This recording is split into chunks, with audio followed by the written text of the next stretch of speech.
The judge overseeing the federal election interference case against former President Donald Trump approved the release of documents from the special counsel's filings. The documents were used by the special counsel, Jack Smith, to obtain a new indictment of Trump that complied with the Supreme Court's ruling this summer, giving the former president immunity for official actions. In obtaining the new indictment, Smith argued that Trump acted as a private citizen in his attempts to get state officials and eventually his own vice president to overturn his defeat in the 2020 election.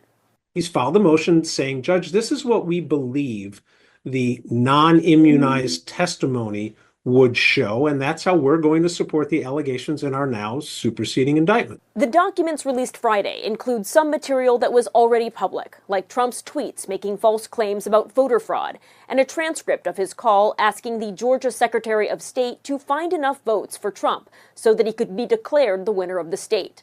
There are also transcripts from witness interviews conducted by lawmakers charged with investigating the January 6th attack on the U.S. Capitol.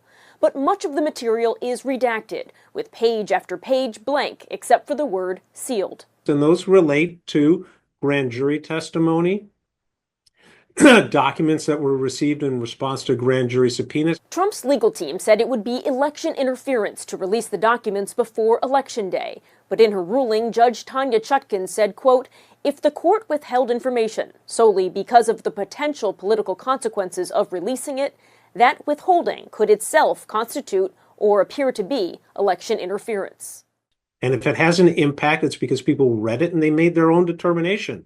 Is it true? What supports the indictment? Is this some sort of a campaign against and in retaliation to the former president? Or is there actual evidence supporting the charges contained in the superseding indictment? There is still no new date set for the case to go to trial, and if Trump wins the presidential race, it's expected he would direct his new attorney general to drop the case. Trump has said he is innocent.